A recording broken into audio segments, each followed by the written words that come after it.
शांति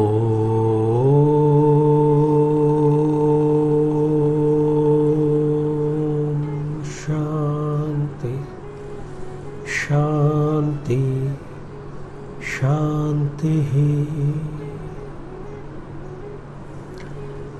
मेरे बहुत ही प्रिय और बेहद सम्मानित साथियों, हृदय की असीम गहराइयों से अभिनंदन, बहुत बहुत हार्दिक स्वागत है। साथियों, दिन रविवार का है, दिनांक है 3 जुलाई 2022 और रविवार को चूंकि हमारे सभी नियमित दर्शक प्रतीक्षारत रहते हैं, जानते हैं कि उनकी जिज्ञासाओं को, उनके कमेंट्स को हम शामिल करेंगे। और जैसा कि मेरा ये अनुरोध रहता ही है कि हम तो अपनी तरफ से पूरा प्रयास करते हैं कि हम अधिक से अधिक कमेंट्स को शामिल करें, परंतु समय की अपनी सीमा होती है, इस कारण से ऐसा संभव नहीं हो पाता है। तो जिनका भी कमेंट्स अभी शामिल हो गया है वो कृपया 2 से 3 सप्ताह के पश्चात ही अपना कमेंट लिखें। और जो नवीन दर्शक जुड़ गए हैं उनकी जानकारी के लिए हम ये बतला दें कि इसी प्रकार का कार्यक्रम प्रति रविवार को हम लेकर के आते हैं। बस एक रविवार को हमारे इस चैनल अर्थात साधना सिद्धि पर, और अगला जो रविवार है अर्थात जो अल्टरनेट रविवार है उस दिन आचार्य चंद्रकांत चैनल पर। तो दोनों पर ही आप इसका लाभ ले सकते हैं। तो साथियों, अब बिना किसी देरी किए कमेंट्स का सिलसिला प्रारंभ करते हैं। और पहला जो कमेंट है ये अनुभव जी ने लिखा है। आदरणीय आचार्य जी प्रणाम। अनुभव जी, बहुत बहुत स्वागत, बहुत अभिनंदन आपका, और ईश्वर से यही प्रार्थना है कि आप सदैव स्वस्थ और समृद्ध बने रहें। अगला कमेंट अरुण गौतम जी लिखते हैं, कहते हैं ओम शुम शुक्राय नमः। जी हाँ, शुक्र की ही सारी माया है। जितने भी संसाधन हम अपने आसपास देखते हैं, वैभव के, ऐश्वर्य के, वो सब शुक्र की कृपा से ही प्राप्त किए जा सकते हैं। आशा करता हूँ और प्रार्थना करता हूँ शुक्रदेव से कि वो आप पर सदैव अपनी कृपा दृष्टि बनाए रखें। अगला कमेंट सचिन ठाकरे जी का है। आपने लिखा है, आप अहमदाबाद कब आएंगे सर? सचिन जी, देखिए, शहर तो बहुत ज़्यादा हैं और हम अकेले हैं। प्रयास यही रहता है कि अधिक से अधिक शहरों में प्रवास कार्यक्रम बनाए जाएं, परंतु और भी यहाँ कार्यालय के कार्य होते हैं, कर्मकांड के, अनुष्ठान के, तो वो सब संभव नहीं हो पाता। खैर, अहमदाबाद का हम शीघ्र ही कार्यक्रम बनाएंगे और अधिक जानकारी के लिए आप हमारे कार्यालय में भी संपर्क कर सकते हैं। अगला कमेंट ये नियमित हमारे सम्मानित दर्शक हैं रेणुका शक्ति जी, और आपने लिखा है प्रणाम गुरु जी। रेणुका जी, आशीर्वाद हृदय की असीम गहराइयों से। अगला कमेंट कुलमणि बहेरा जी का है। आपने भी प्रणाम लिख भेजा है। कुलमणि जी, आप अपने कुल की मणि बने, अर्थात कुल का जो नाम है, जो उसका प्रकाश है, वो पूरे विश्व में फैलाएं, ऐसी हम ईश्वर से प्रार्थना करते हैं। साथियों, अगला कमेंट है सुदामा बरी जी लिखते हैं कि गुरुजी जय श्री राधे कृष्ण। गुरुजी प्लीज़ बताइए कि अगर बच्चे बात ना माने, गलत संगत में पड़ जाएं तो क्या करें? बहुत ही मौजू क्वेश्चन जिसको कहते हैं, कि बहुत ही रिलेवेंट क्वेश्चन।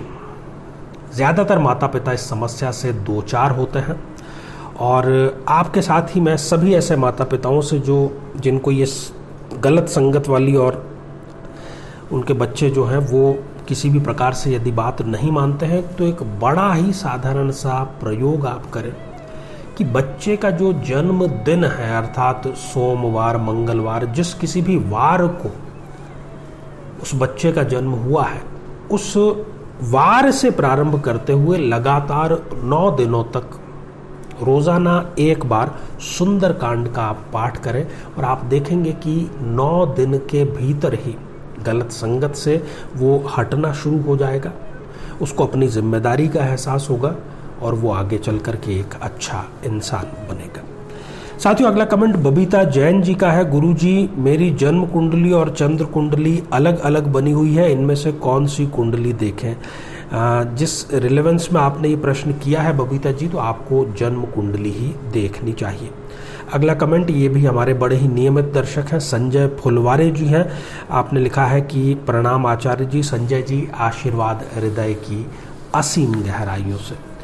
साथियों, अगला कमेंट मिथिलेश छौकार जी का है और आपने लिखा है, आचार्य जी आपकी बात मुझ पर एकदम सही लागू हो रही है, पर आपने ये नहीं बताया कि बीज मंत्र का जाप कितनी संख्या में करना है। देखिए, बीज मंत्र का जाप और उससे अभिमंत्रित जो जल है, उसके लिए पर्टिकुलर जो जातक है उसकी कुंडली देखी जाती है और विशेष नक्षत्र में विशेष प्रक्रिया के अंतर्गत ही पारंगत कर्मकांडी पंडित इसको संपन्न करता है। इसलिए मैं समझता हूं कि ये प्रयास आप स्वयं न करें, क्योंकि फिर असर नहीं होगा तो आपको ज्योतिष विज्ञान पर कहीं ना कहीं संदेह होगा और आपका विश्वास डगमगा सकता है। साथियों, अगला कमेंट अल्ट्रा गॉड जी का है। आपने लिखा है, गुरु जी अगर कुंडली नहीं है पर सारे लक्षण मिल रहे हैं तो कौन से बीज मंत्र का जाप करें और कितनी बार करें, प्लीज़ बताइए। देखिए, उस स्थिति में आपको स्वयं को कुछ भी नहीं करना है, जैसा कि मैंने अभी इस बात का जवाब दिया है कि जिसकी जन्म कुंडली नहीं होती फिर हम प्रश्न कुंडली के माध्यम से देखते हैं, और जो एपिसोड में हम साथ साथ में लक्षण बतला रहे हैं वो लक्षण बतलाने का कारण ही यही है कि यदि जन्म कुंडली नहीं है तो आप लक्षणों से इस चीज़ को पहचान सकें। आप अधिक जानकारी के लिए कार्यालय में संपर्क करें तो अधिक बेहतर होगा। साथियों, अगला कमेंट है ललित पाटिल जी का और आपने लिखा है, आचार्य जी राहु की महादशा का कोई उपाय बताइए, काफ़ी परेशान हूँ। देखिए, आपके निकट कोई ना कोई पीपल का वृक्ष ज़रूर होगा। शनिवार को आप एक छोटे से ही पात्र में सही जल पीपल देवता को समर्पित करें और घर आकर के एक माला ओम राम राहुवे नमः इसकी जाप करें और पूरी की पूरी जो आपकी राहु की महादशा है उसमें आपको स्थिरता और समृद्धि ज़रूर मिलेगी। साथियों, अगला कमेंट गणेश शाहपुरकर जी का है। जय श्री राम आपने लिख भेजा है। गणेश जी, आशीर्वाद हृदय की असीम गहराइयों से। अगला कमेंट, ये भी हमारे नियमित दर्शक हैं, प्रेमलता पंवार। आपने प्रणाम गुरु जी लिख भेजा है। प्रेमलता जी, आशीर्वाद हृदय की असीम गहराइयों से। अगला कमेंट भारती डोंगरे जी का है, सर पीरियड्स आने पर 5 दिन का गैप दे सकते हैं क्या? देखिए, ये ज़रूरी नहीं है कि 5 दिन का गैप दें, 6 दिन का दें, 4 दिन का दें। जब तक आप पूर्ण स्वच्छता को प्राप्त ना हो जाएं, आपको उतना गैप करना चाहिए। साथियों, अगला कमेंट सरिता गुप्ता जी का है। नमस्कार आचार्य जी आपने लिख भेजा है। सरिता जी, आशीर्वाद हृदय की असीम गहराइयों से और ईश्वर से यही प्रार्थना है कि आपके जीवन में खुशियों की, समृद्धि की, प्रसन्नता की सरिता सदैव बहती रहे।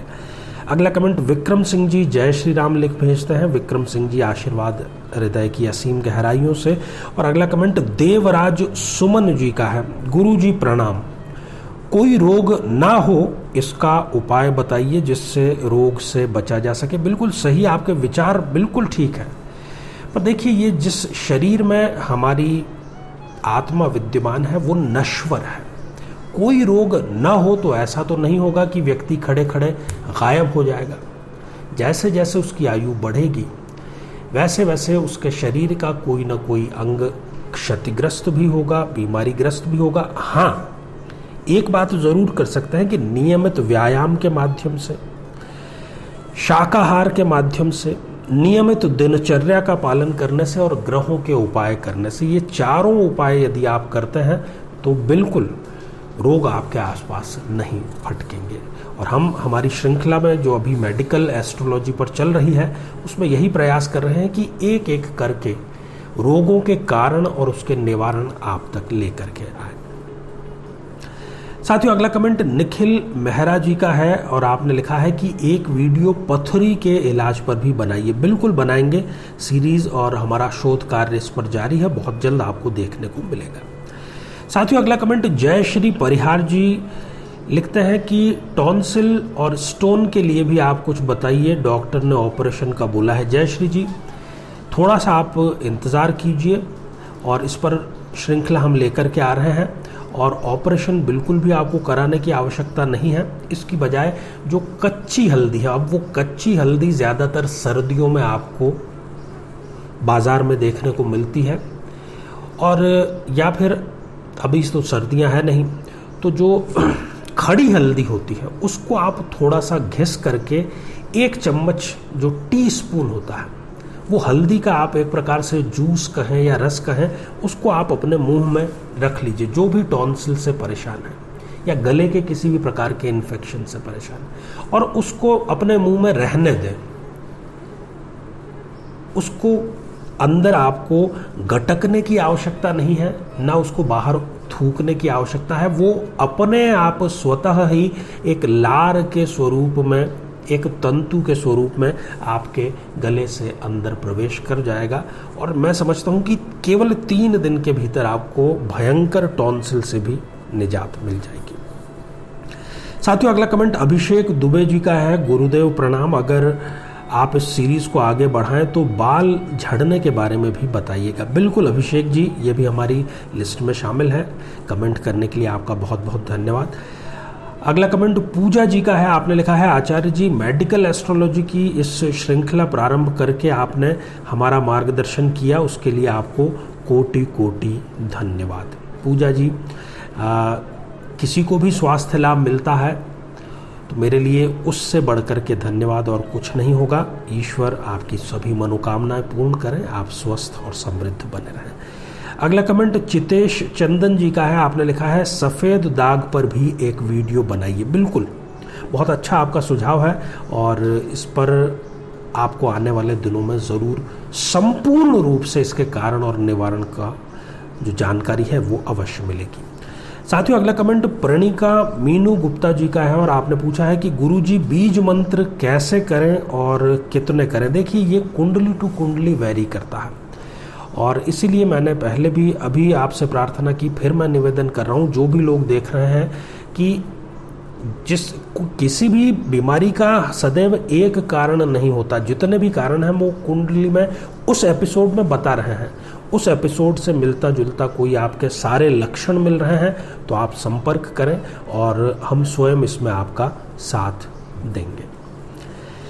साथियों, अगला कमेंट है जीतू जाट जी का है, और राम राम गुरुजी आपने लिखा है। जीतू जी, आशीर्वाद हृदय की असीम गहराइयों से। और अगला कमेंट अशोक शर्मा जी, कोटिशः धन्यवाद आपने लिख भेजा है। तो अशोक जी, आप सदैव शोक से रहित रहें, जैसा कि आपका नाम है, और कमेंट के लिए आपका बहुत बहुत धन्यवाद। तो साथियों, ये थे हमारे आज के रविवार स्पेशल के कुछ कमेंट्स, और पुनः एक बार उन सभी के लिए खेद अपनी पूरी टीम की तरफ से जिनके कमेंट्स हम शामिल नहीं कर पाए। आशा करते हैं कि अगले कमेंट बॉक्स में हम उसको ज़रूर शामिल करेंगे। तो इसी प्रार्थना के साथ में कि आप सभी स्वस्थ, समृद्ध और शांतिपूर्वक जीवन व्यतीत करें। नमस्कार। जीवन में किसी समस्या का सामना कर रहे हैं, जैसे कि शादी में देरी होना, पति पत्नी में मनमुटाव या तलाक तक की नौबत आ जाना, संतान का प्राप्त न हो पाना, नौकरी या धन प्राप्ति में बाधा आना, जीवन के प्रत्येक क्षेत्र में किसी न किसी प्रकार की बाधा आना, तो आज ही अपनी जन्म पत्रिका का संपूर्ण विश्लेषण करवाएं और पाएं समस्या से सदैव के लिए